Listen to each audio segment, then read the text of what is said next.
Segunda Samuel, capítulo 13. Aminon violenta sua irmã Tamar. Absalão, filho de Davi, tinha uma irmã muito bonita que se chamava Tamar. Depois de algum tempo, um outro filho de Davi, chamado Aminon, apaixonou-se fortemente por ela.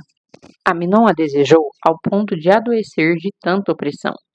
Afinal, Tamar era sua meia-irmã e uma jovem virgem. Portanto, pelas leis, impossível de aproximar-se dela como namorado, muito menos para possuí-la. Mas Aminon tinha um amigo chamado Jonadab, filho de Simeia, irmão de Davi. Jonadab era muito sagaz. Este lhe indagou: Que acontece contigo, filho do rei, que cada manhã estás mais abatido? Não queres me contar o que há em teu coração? Então Aminon lhe revelou: É que eu amo Tamar, a irmã do meu irmão Absalão. Então Jonadab lhe aconselhou: Deita-te na tua cama e finge estar muito doente. Quando teu pai vier te visitar, diz-lhe: Rogo-te que a minha irmã Tamar venha me servir algo para comer, mas que prepare o alimento na minha presença, a fim de que eu possa também conversar um pouco com ela e coma da sua mão. Amnon gostou da ideia e logo em seguida deitou-se e fingiu-se doente.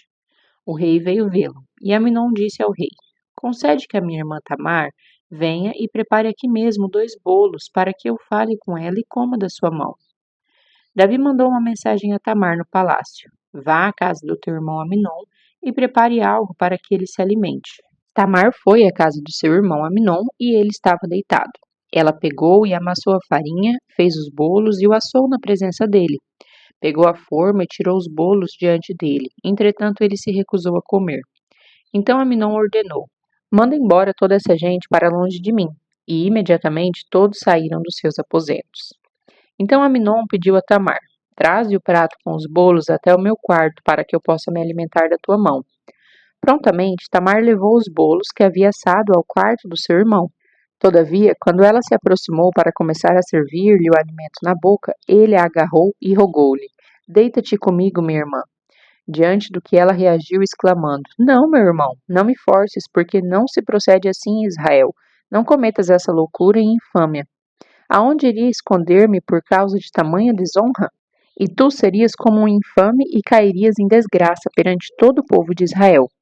No entanto, fala ao rei, e ele haverá de permitir que eu me case contigo. Mas Aminon não quis lhe dar ouvidos. Dominou-a com violência, forçou-a a ter relações sexuais com ele. Logo em seguida, entretanto, Aminon sentiu uma forte rejeição por ela, muito mais intensa do que paixão que alimentara em seu interior há tempos. E lhe ordenou: Levanta-te, vai-te embora depressa. Contudo, ela lhe replicou: Não, meu irmão, expulsar-me será ainda pior do que o mal que já me fizeste. Entretanto, novamente ele não quis atendê-la. Gritou pelo criado e ordenou-lhe: Livra-me desta mulher. Põe-na para fora daqui imediatamente e tranque a porta. Prontamente o servo a pôs para fora e fechou a porta. Ela trajava uma túnica especial, longa e colorida, um tipo tradicional de roupas que as filhas virgens dos reis costumavam usar desde a puberdade. Assim que Tamar saiu da casa de Aminon, apanhou cinza com o pó da terra e jogou sobre a cabeça. Rasgou sua túnica que estava vestindo e se pôs a caminho, com as mãos sobre a cabeça, chorando em desespero e alta voz. Assim que Absalão, seu irmão, a viu, lhe perguntou: Teu irmão Aminon te ofendeu de alguma maneira? Ora, minha irmã, acalma-te e não lamentes desta maneira. Afinal, ele é teu irmão. Cala-te e não te angusties tanto assim. E Tamar, arrasada, ficou sozinha na casa do seu irmão Absalão. Logo que o rei Davi tomou conhecimento de toda essa história, ficou profundamente indignado. Todavia, não quis castigar o seu filho Aminon. Portanto, o amava muito por ser o seu primogênito. Quanto a Absalão, não falou mais com Aminon, porque Absalão estava revoltado, e grande quantidade de ódio fermentava em seu coração contra ele, por causa da violência covarde e humilhante que fizera contra sua irmã Tamar. Absalão manda matar Aminon. Passaram-se 2 anos depois deste desonroso evento, e os tosqueadores de ovelhas de Absalão estavam em Baal-Azor, perto da fronteira de Efraim. Absalão convidou todos os filhos do rei para se reunirem com ele. Absalão veio à presença do rei e o convidou. Eu, teu servo, estou tosqueando as ovelhas e gostaria que o rei e os seus irmãos e conselheiros se dirigissem a aceitar esse convite para irem até lá comigo e meus amigos.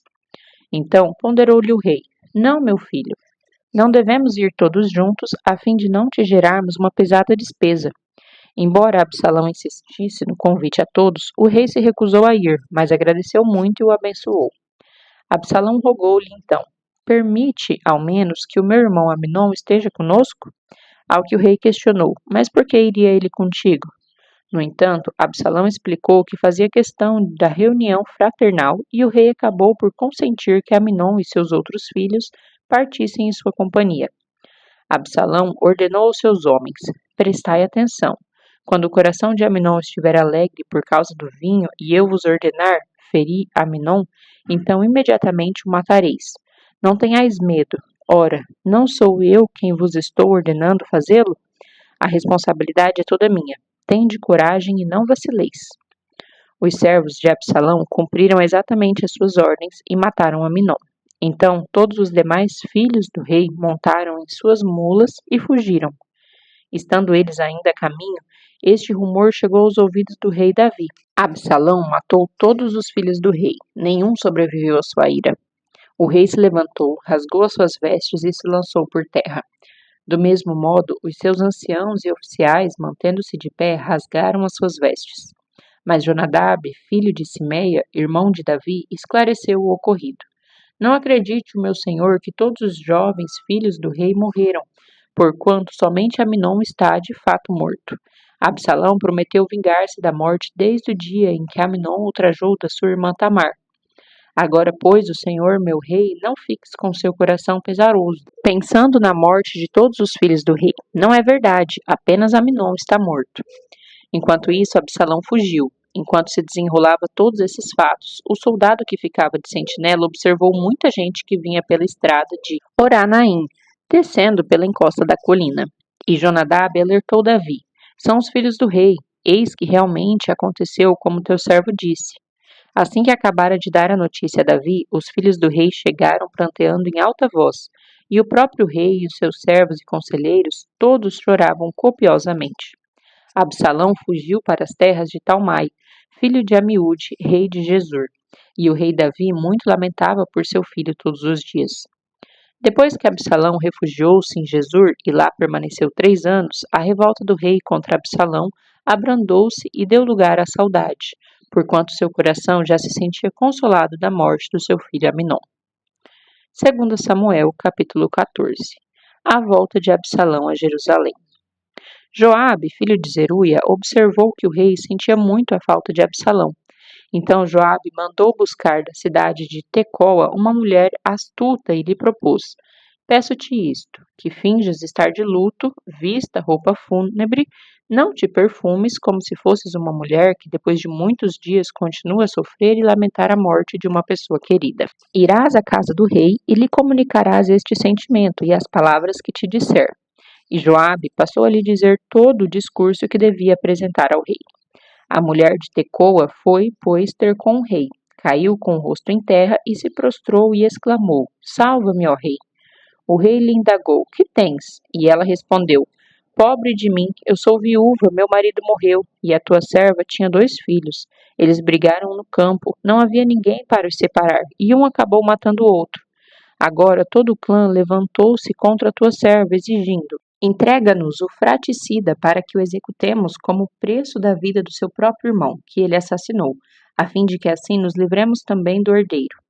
E deste modo eles apagarão a última centelha que me restou, deixando meu marido sem nome nem descendência sobre a face da terra. Então garantiu o rei à mulher: Vai para a tua casa, e eu mesmo darei ordens acerca do teu problema.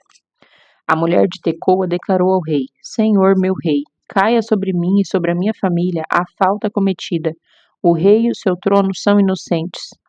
Afirmou-lhe o rei: Traz-me quem te ameaçou, e ele nunca mais te fará mal. Replicou ela: Lembra-te, ó rei, de Yahvé teu Deus, a fim de que o vingador do sangue não aumente a desgraça, e não faça o meu filho perecer.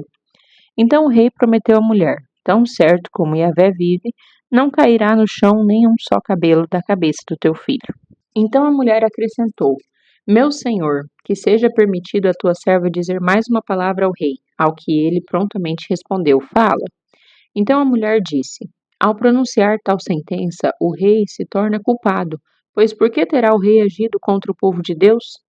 Ó rei, o Senhor não permitiu que o teu próprio filho retornasse de terras estrangeiras. Assim, com o que acabou de proferir, condenou a si mesmo. Todos nós conhecemos a morte. Somos como água derramada sobre o chão, que não pode ser juntada de novo. Mesmo Deus não tira a vida, mas provê meios para que a pessoa que foi banida seja plenamente restaurada. E se eu agora resolver trazer esta palavra à presença do rei, meu senhor, é porque o povo me ameaçou, pois a tua serva pensava: comunicarei o ocorrido ao rei e ele fará conforme a petição da tua serva. Portanto, que o rei me ouça e livre a sua serva da mão do homem que procura exterminar tanto a mim como a meu filho da herança que Deus nos deu. E agora a tua serva afirma: traga-me descanso à decisão do rei, o meu senhor, porquanto o rei, meu senhor, é como um anjo de Deus, capaz de discernir entre o bem e o mal. Que Yahvé, o teu Deus, esteja contigo. Então o rei declarou à mulher: não me escondas a verdade do que vou lhe questionar. Ao que prontamente respondeu-lhe a mulher: fale o rei, meu senhor. E o rei indagou: não é Joabe que está por trás de tudo isso? E a mulher retrucou: tão certo como vives, ó meu soberano Senhor, que ninguém poderá se desviar nem para a direita nem para a esquerda de tudo quanto diz o rei, meu Senhor. Porque Joabe, teu servo, de fato é quem me deu ordem, e foi ele quem instruiu a tua serva a comunicar-te tudo quanto deveria falar. O teu servo Joabe agiu deste modo na tentativa de dar uma solução a esse caso. Entretanto, meu senhor é mais sábio como um anjo de Deus, e nada lhe escapa ao conhecimento de tudo o que acontece nas tuas terras. Então, mais tarde, o rei atendeu a Joabe e lhe disse: está bem, farei o que pedes. Vá e traze de volta o jovem Absalão. Joabe caiu com o rosto em terra, prostrou-se e bendisse o rei. Depois Joabe declarou: o teu servo reconhece neste momento que encontrou graça aos teus olhos. Senhor meu rei, pois o rei compreendeu e atendeu o pedido do teu servo. E assim Joabe partiu para Gessur e trouxe Absalão de volta para Jerusalém. Contudo, o rei ordenou que Absalão se recolha à sua casa. Não será recebido por mim. Assim Absalão se retirou para sua casa e não foi recebido pelo rei. Absalão e o perdão do rei. Em todo Israel não havia ninguém que fosse tão belo como o jovem Absalão, o qual era elogiado por todos em virtude da sua beleza física. Da cabeça aos pés não havia nele nenhuma deformidade. Quando cortava o cabelo ao final de cada ano, e apenas porque ele pesava muito, tinha o costume de pesá-lo, e apuravam-se quase 2,5 kg de cabelo cortado, pela medida real de pesos. Ele teve 3 filhos e uma filha, chamada Tamar, que se tornou uma linda mulher. Absalão habitou 2 anos em Jerusalém, sem ser recebido pelo rei. Então, certo dia, Absalão mandou chamar Joabe para que arranjasse uma visita dele com o rei, mas Joabe se negou. Convocou-o segunda vez e ainda Joabe não quis ir.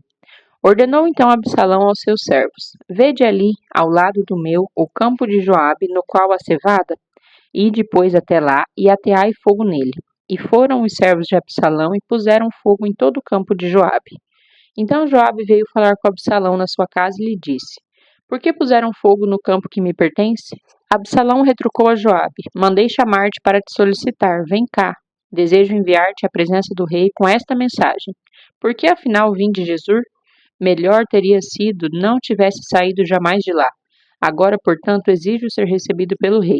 E se sou culpado, que ele pessoalmente me condene à morte. Joabe se apressou diante do rei e lhe relatou o que havia ocorrido e a mensagem que havia recebido. Então o rei mandou chamar Absalão. Este foi ao rei e se prostrou, lançando-se com o rosto em terra perante ele. E o rei se emocionou e beijou a Absalão. 2 Samuel, capítulo 15. A conspiração de Absalão.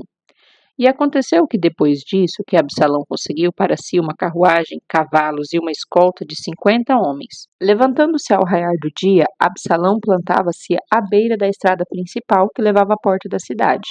E assim, sempre que alguém vinha trazer uma causa para ser julgada pelo rei, Absalão abordava essa pessoa e questionava: de que cidade és?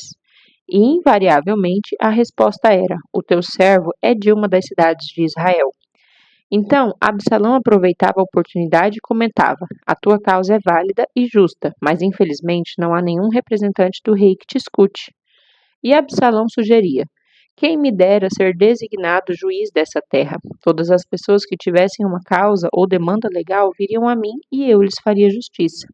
E sempre que alguém se aproximava para se prostrar diante dele, ele estendia-lhe a mão e puxava-o para si e o beijava.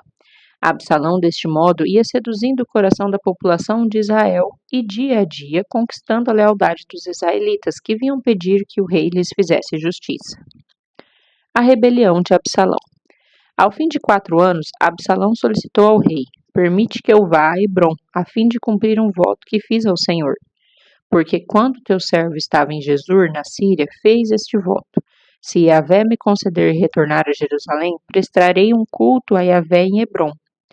Abençoou-lhe Davi, dizendo: vai em paz. Ele se pôs, então, a caminho para ir a Hebrom. Absalão mandou mensageiros a todas as tribos de Israel para notificá-los. Quando ouvirdes o som da trombeta, bradai uns aos outros. Absalão tornou-se rei em Hebrom.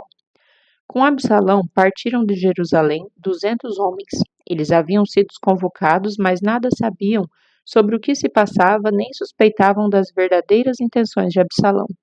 Depois de oferecer sacrifícios, Absalão mandou chamar Aitofel, da cidade de Gilo, conselheiro de Davi. Então a ação conspiratória ficou evidente e ganhou força, e o número de seguidores de Absalão ficou ainda muito maior. Davi foge de Jerusalém. Então o mensageiro chegou e disse ao rei Davi: o coração dos homens de Israel se voltou para servir a Absalão. Diante dessa notícia, Davi declarou a todos os seus anciãos e oficiais de Jerusalém: levantemo-nos, pois, e fujamos. Doutra maneira, certamente não escaparemos da fúria de Absalão. Apressai-vos em partir, para que não aconteça que seja ele mais ligeiro e nos ataque, nos destrua e passe a cidade toda ao fio da espada. Responderam-lhe prontamente todos os oficiais do rei: qualquer que seja a decisão do Senhor nosso rei, eis que aqui estamos leais a ti e prontos para servir-te. O rei decidiu partir a pé com toda a sua família, mas deixou 10 concubinas para cuidarem do palácio. Assim o rei partiu com todo o povo em cortejo. Pararam na última casa da cidade, e todos os seus soldados marcharam, passando em revista por Davi, todos os queretitas, os peletitas, os 600 giteus que o acompanhavam desde Gate. E aconteceu que o rei falou a Itai de Gate: por que vieste conosco? Volta e fica com o novo rei, porquanto és um estrangeiro e exilado do teu país. Faz pouco tempo que chegaste, e não seria justo fazer-te acompanhar-nos nessa jornada sem rumo certo. Retorna, pois, e leva teus irmãos contigo. Que o amor leal e as misericórdias de Yahvé repousem sobre a tua cabeça. Itai, contudo, declarou ao rei: juro por Yahvé, o nome do Senhor, e por tua vida, que onde quer que o rei, meu senhor, esteja, ali estará também o teu servo, para viver ou para morrer. Então Davi concordou com Itai e lhe disse: vem e passa adiante. E Itai, o giteu, marchou na companhia de todos os soldados do rei, com as famílias que estavam com ele. E toda aquela multidão chorava e se lamentava em alta voz, enquanto o exército passava. O rei Davi atravessou o ribeiro de Cedron e todos os seus homens com ele, e foram na direção do deserto. O destino da Arca da Aliança. Ali estavam também Zadok, Abiatar e todos os levitas que transportavam a Arca da Aliança de Deus. Colocaram a Arca de Deus diante de Abiatar até que todo o povo acabou de sair da cidade. Então o rei ordenou a Zadok: torna a levar a Arca de Deus para a cidade. Se eu encontrar graça aos olhos de Yahvé, ele mesmo me trará de volta e me permitirá revê-la à sua habitação. Se, no entanto, ele concluir: tu me desagradas, aqui estou também, faça de mim o que te aprouver. Em seguida, o rei ordenou ao sacerdote Zadok: vede, tu e Abiatar voltai em paz para a cidade, com os vossos 2 filhos, Aimaas, teu filho, e Jonatas, filho de Abiatar. Vede ainda, eu permanecerei caminhando pelos trilhos do deserto, aguardando notícias vossas. Zadok e Abiatar levaram, pois, a Arca de Deus de volta para Jerusalém e ali ficaram. Um amigo de Davi no palácio. Caminhava Davi chorando e lamentando todo o ocorrido, subindo pela encosta do Monte das Oliveiras, com a cabeça coberta e os pés nus. E todos que o acompanhavam nesta jornada também tinham a cabeça coberta e subiam o morro aos prantos. Assim que informaram a Davi que Aitofel era um dos envolvidos no conluio de Absalão, Davi orou: Ó Yahvé, faze que sejam insensatos e inúteis os conselhos de Aitofel. Quando Davi alcançou o alto do monte, o lugar onde o povo costumava adorar a Deus, veio ao seu encontro Uzai, o arquita, com a roupa rasgada e com terra sobre a cabeça. Entretanto, recomendou-lhe Davi: Se ficares comigo, ser-me-ás pesado.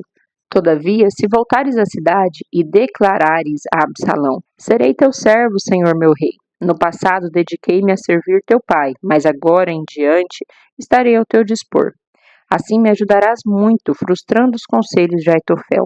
Os sacerdotes Zadok e Abiatar certamente ficarão do teu lado. Tudo o que souberes do palácio, relatá-los-ás a Zadok ou Abiatar. Ali estarão também os seus filhos, Aimaas e Jonatas. Por intermédio deles, me informes de tudo o que te for possível ver e ouvir. Então Uzai, amigo de Davi, chegou à cidade ao mesmo tempo em que Absalão entrava em Jerusalém. 2 Samuel, capítulo 16. Zibá e Simei, inimigos de Davi. Havia Davi passado um pouco adiante do cume do monte, quando Zibá, o servo de Mefibosete, veio ao seu encontro com um par de jumentos, carregando 200 pães, 100 bolos de uvas passas, 100 frutas da estação e uma vasilha de couro cheia de vinho. O rei indagou a Ziba: Que desejas ao trazer todos esses presentes? Ao que Ziba prontamente replicou: Os jumentos servirão de montaria à família real, o pão e as frutas para os teus servos se alimentarem, e o vinho para reanimar os que ficarem exaustos durante a jornada do deserto. Então questionou o rei: Mas onde se encontra Mefibosete, neto de seu senhor? Retrucou-se Zibá: Ficou em Jerusalém, porque disse: Hoje a casa de Israel me restituirá o rei do meu avô. Diante dessa declaração, o rei afirmou a Zibá: Eis que tudo o que pertencia a Mefibosete agora te pertence. E Zibá declarou: Eu me prostro diante de ti com toda a humildade. Possa eu encontrar graça aos teus olhos, Senhor, meu rei. Quando o rei Davi chegou a Baurim, um homem do clã da família de Saul, chamado Simei, filho de Gerá, saiu da cidade determinando maldições contra ele. Em sua fúria, atirava pedras em Davi e em todos os oficiais do rei Davi. E por isso todo o exército e todos os guerreiros se puseram à direita e à esquerda a fim de proteger o rei. Simei amaldiçoava Davi com estas palavras: Vai-te fora daqui, assassino, bandido. Que o Senhor retribua a ti todo o sangue derramado na família de Saul, cujo trono tu usurpaste. Agora o Senhor entregou o reino nas mãos de teu filho Absalão, e portanto estás arruinado, entregue à tua própria crueldade, porquanto és homem sanguinário. Então Abissai, filho de Zeruia, propôs ao rei: Ora, por que razão este cão morto há de ficar proferindo palavras de maldição contra o Senhor meu rei? Deixa-me atravessá-lo e decepar-lhe a cabeça. Contudo o rei respondeu: Ó filhos de Zeruia, este não é um assunto que possais resolver para mim. Ele está me amaldiçoando porque Yahvé lhe mandou: amaldiçoa Davi.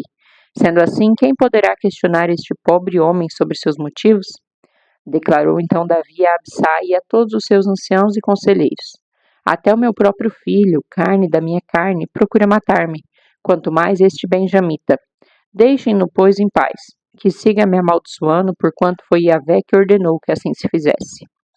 Espero que Yahvé venha considerar o meu sofrimento e me retribua com benignidade a maldição que hoje recebo. Assim Davi e os seus soldados continuaram o seu caminho. Simei, todavia, seguia pela encosta do monte, no lado oposto, esbravejando maldições e atirando pedras e terra contra Davi e a sua tropa. O rei e todo o povo que o seguia chegaram extenuados à sua parada e lá procuraram descansar e recompor as forças. Aitofel e Uzai falam a Absalão. Entre mentes, Absalão e o seu exército de israelitas entraram em Jerusalém, e Aitofel estava com eles. Assim que Uzai, o arquita, amigo de Davi, aproximou-se de Absalão, exclamou: Viva o rei, viva o rei! Entretanto, Absalão interrogou a Uzai: É essa grande lealdade que dedicas ao teu amigo? Por que não partiste com ele? Ao que prontamente Uzai lhe explicou: Não, meu senhor, dedico meu serviço ao escolhido do Senhor, deste povo e de todos os israelitas. Esse é o meu senhor e com ele permanecerei. Ademais, a quem vou servir? Não é seu filho? Como servia teu pai, assim te servirei. Absalão e as concubinas de Davi. Absalão procurou o conselho de Aitofel e lhe indagou: Dai-nos o teu parecer, que devemos fazer? Ao que Aitofel respondeu: Digo que te aproximes das concubinas de teu pai, que ele deixou para zelar do palácio, e tenhas relações sexuais com elas. Deste modo, todo Israel saberá que te tornaste repugnante e odioso perante teu próprio pai. Mas essa atitude fará com que todos os que de fato são teus alinhados tornem-se ainda mais corajosos. E assim armaram uma tenda no terraço do palácio para Absalão, e ele teve relações sexuais com todas as concubinas do seu pai, à vista de todo o povo de Israel. Os conselhos que Aitofel dava naquele tempo eram recebidos como um oráculo de Deus. Sendo assim, tanto Davi como Absalão escolhiam todas as palavras e instruções de Aitofel.